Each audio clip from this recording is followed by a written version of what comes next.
दोस्तों, उत्तराखंड के रिसोर्ट में रिसेप्शनिस्ट अंकिता भंडारी की मौत के मामले पर अब कुछ नए खुलासे सामने आ रहे हैं। आज अंकिता भंडारी की एक नई पोस्टमार्टम रिपोर्ट सामने आई है, जिसमें उनके शरीर पर चोट के निशान का जिक्र भी है। हालांकि रेप के कोई निशान नहीं पाए गए। परिजनों ने अंतिम संस्कार भी रोक दिया है। ये तस्वीरें देख सकते हैं। ये तो लड़की 19 साल की, जिसका नाम है अंकिता, जो एक होटल में रिसेप्शनिस्ट थी और होटल को चलाने वाला एक बीजेपी नेता का बेटा था। ये आरोपी सौरभ और पुलकित, इनकी भी तस्वीरें देख सकते हैं। इनको पब्लिक ने जमकर पीटा और अभी ये पुलिस की गिरफ्त में है, हिरासत में है। इनके रिसोर्ट पर भी बुलडोजर चलाकर उसका बड़ा हिस्सा तोड़ दिया है। कुछ तस्वीरें आप देख सकते हैं। बुलडोजर चलाने के बाद भी गुस्साए लोगों ने रिसोर्ट में और आग भी लगा दी, जलाकर राख कर दिया। आइए दोस्तों, मैं आपको पूरी कहानी बताता हूँ कि आखिर अंकिता के साथ हुआ क्या था उस दिन और अंकिता की लाश कब बरामद हुई, किस तरह से रिसोर्ट मालिक बीजेपी नेता के बेटे ने पुलिस को गुमराह किया। लेकिन पुलिस को कुछ ऐसे पुख्ता सबूत मिले हैं जिनकी बदौलत ये तय हो सकता है कि अंकिता भंडारी की मौत के जिम्मेदार रिसोर्ट मालिक, जो बीजेपी नेता का बेटा है, और उसके कुछ कोलिग्स दोस्त पाए गए। क्या है वो आखिर अहम सबूत है, आइए मैं आपको पूरी कहानी बताता हूँ। दरअसल आज जो ताजा पोस्टमार्टम रिपोर्ट सामने आई है ना, उसमें तो इस बात का खुलासा हुआ कि अंकिता की मौत पानी में एकदम घुटने से हुई है। और इस रिपोर्ट में यह भी पता चलता है कि पानी में धक्का देने से पहले उसको पीटा गया था, उसे किसी मोटी चीज से मारा गया था, क्योंकि पोस्टमार्टम की शुरुआती रिपोर्ट में उनके शरीर पर चोट के निशान भी मिले हैं। हालांकि इस रिपोर्ट में भी सेक्सुअल एब्यूज या रेप के बारे में कोई जानकारी नहीं सामने आई है। फिर भी अंकिता के परिजनों ने अंतिम संस्कार से इनकार कर दिया। उनके पिता की मांग है कि अंकिता का एक बार फिर से दोबारा पोस्टमार्टम कराया जाए। चलिए इस घटना को शुरुआत से समझते हैं। अंकिता भंडारी, जिसकी उम्र 19 साल है, गरीब परिवार से आती है। बीते 28 अगस्त को ऋषिकेश के वनंतरा रिसोर्ट में बतौर इसने रिसेप्शनिस्ट का काम शुरू किया। जो होटल में काउंटर पर रिसेप्शनिस्ट होती है ना, उसका काम शुरू किया। अगस्त महीने में तो ज्वाइनिंग की ही थी और नौकरी ज्वाइन करने के महज कुछ ही दिन बाद शनिवार सुबह अचानक से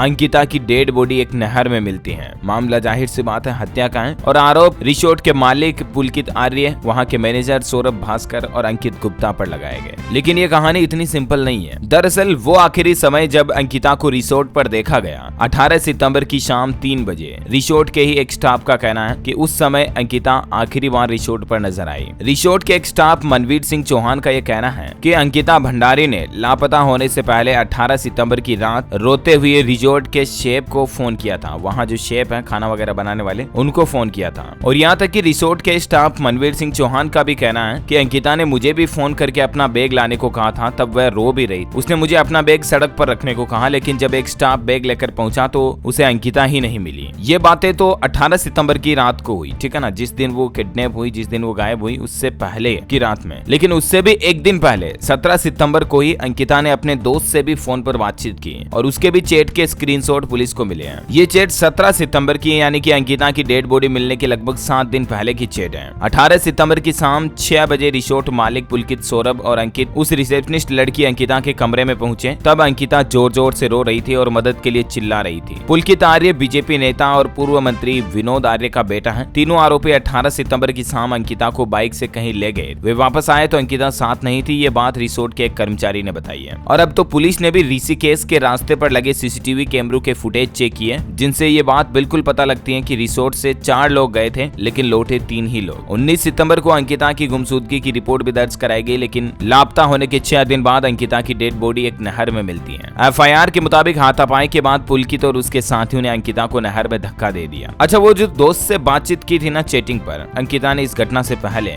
उसमें क्या कहा, देखिए। अंकिता उस दोस्त को मैसेज करती है कि यार इस रिसोर्ट में बहुत इनसिक्योर फील होता है, मैं क्या बोलूं। अंकित मेरे पास आया और बोला कि कुछ बात करनी है, फिर मैं उसके साथ गई। दोस्त मैसेज करता है कि कॉल करके बताओ क्या हुआ। अंकिता बोलती है नहीं, आवाज आएगी। दोस्त चलो ऐसे ही मैसेज करके बताओ। अंकिता मैसेज में लिखती है कि उसने बोला कि सोमवार को वीआईपी गेस्ट आ रहे हैं तो उन्हें एक्स्ट्रा सर्विस चाहिए। मैंने कहा कि मैं क्या करूं, तो बोला कि तुम कह रही थी कि स्पा वगैरह करोगी। मैंने बोला कि एक्स्ट्रा सर्विस की बात हुई थी, स्पा की बात कहां से आई। फिर वो बोला कि गंवारों वाली हरकतें मत करो, गेस्ट देख रहे हैं। दोस्त मैसेज में लिखता है कि आपने स्पा के बारे में क्या बोला। अंकिता लिखती है कि जो अंकित वह रिसोर्ट का मालिक था, उसने उस लड़की को जबरदस्ती वो ये चाह रहा था दोस्तों, कुल मिलाकर के वो जबरदस्ती जो आने वाले वीआईपी गेस्ट हैं होटल में, उनको उस तरह की घिनौनी सर्विसेज दे। अंकित ने कहा कि मैंने ये नहीं कहा कि आप करो इसे, मैं बोल रहा हूँ कि अगर आपके पहचान में कोई लड़की होगी तो बताना, क्योंकि गेस्ट 10,000 रुपए दे रहा। दोस्त ने मैसेज में रिप्लाई में कहा कि उनको बोलो मैं शरीफ घर से हूँ, ऐसी सर्विस नहीं दे सकती है। अंकिता ने कहा कि हाँ, बोला मैंने उसको कि गरीब हूँ तो तुमने क्या सोचा कि 10,000 में बिक जाऊंगी तुम्हारे इस रिसोर्ट के लिए। मैं समझ रही हूँ कि दूसरी लड़की वाला उन्होंने इसलिए बोला कि मैं 10,000 के लालच सच में आकर मान जाऊंगी। यहाँ पर कुल मिलाकर एक्स्ट्रा सर्विस का मतलब है सेक्सुअल रिलेशनशिप बनानी है जो वीआईपी लोग होटल में आ रहे हैं उनके साथ। दोस्त भी कहता हाँ। अंकिता बोलती कि इस आर्य ने सौरभ बिष्ट को भी अपने रूम में बुलाया और करीब 1 घंटे तक बातें की। अंकित ये बात करने के बाद बोला कि सर आर्य को मत बताना, लेकिन मुझे पता है कि आर्य को सब पता है। इन तीनों ने जानबूझकर बोला ताकि मैं इनके लिए पैसों के लिए हाँ कर दूं। उसको अच्छे से समझा दो कि ऐसे ऑफर्स ना लाएं। उसके दोस्त ने अंकिता को कहा। अंकिता ने आगे से कुछ बोला तो मैं यहाँ काम नहीं करूंगी, इतना गंदा होटल है। रिसोर्ट में एक आदमी था, उसने मुझे गले लगा लिया, उसने शराब पी रखी थी, उसने कुछ नहीं बोला। अंकित ने भी बोला कि कुछ मत बोलना नहीं तो लड़ाई हो जाएगी। दोस्त कहता है कि कौन है वो, उसका नंबर निकालो, इससे मैं पर्सनली मिलकर आऊंगा। अंकिता ने रिसोर्ट के एक कर्मचारी से बातचीत भी की। इसकी एक ऑडियो क्लिप भी मिली है। इसमें अंकिता चीख रही है कि उसका बैग ऊपर लाने के लिए कह रही है। ये जो रिसोर्ट मालिक पुलकित के पिता और उनके भाई जो दोनों बीजेपी के अध्यक्ष उपाध्यक्ष पदों पर थे, अलग अलग पोजीशन पर, दोनों को पार्टी से निकाल दिया गया। तो कुल मिलाकर के इस तरह से पूरा सीन होता। वो घटना से पहले अपने दोस्त वगैरह से बातचीत भी करती है अंकिता। जैसा कि मैंने आपको बताया ना कि आखिरी शाम जब वो 3 बजे 18 सितंबर को रिसोर्ट पर नजर आई, उस दिन क्या करते हैं कि होटल मालिक वो पुलकित वगैरह और उसके वहाँ के मैनेजर दोस्त 3 जने जो है ना वो उसको बाइक पर बिठाकर ऋषिकेश ले जाते हैं और वहाँ शराब वराब पीते हैं वो तीनों और आते समय उसको नहर में फेंक देते हैं। हालांकि पुलकित ने हत्या के बाद पुलिस को भी झूठी कहानी सुनाई थी। शक के आधार पर जब पुलिस ने पुलकित से पूछताछ की तो उसने पुलिस को गुमराह किया। उसने बताया कि रिसेप्शनिस्ट अंकिता भंडारी रिसोर्ट में एक कमरे में रहती थी। कुछ दिन से वह मानसिक तनाव में गुजर रही थी, इसलिए वह और उसके दोस्त 18 सितंबर को अंकिता को ऋषिकेश घुमाने ले गए। देर रात सभी वहां से वापस लौट आए, लेकिन अंकिता सुबह अपने कमरे से गायब थी। पुलिस के पड़ताल में यह कहानी पूरी तरह से झूठ निकलती है, जिससे भी यह बात जाहिर होती है कि इस पूरे मामले में कहीं न कहीं पुलकित मुख्य किरदार के रूप में जिम्मेदार है। आखिरकार पुलिस ने ऋषिकेश के रास्ते वाले सीसीटीवी फुटेज की जांच की तो पता चली गया कि अंकिता तीनों के साथ जाते नजर आई, जो वहाँ के होटल रिसोर्ट के मालिक, मैनेजर और उनके दोस्त में से है ना। उन तीनों के साथ अंकिता भी बैठी हुई नजर आती है बाइक पर ही, लेकिन वापस आते समय बाइक पर ही 4 नहीं बल्कि 3 लोग ही बैठे होते हैं। तो इससे भी ये बात का खुलासा हो जाता है। अब हम सभी को यही उम्मीद है दोस्तों की जल्द से जल्द कोर्ट की तरफ से, न्यायालय की तरफ से अंकिता भंडारी और उनके परिवार को इंसाफ मिले। एक मासूम लड़की,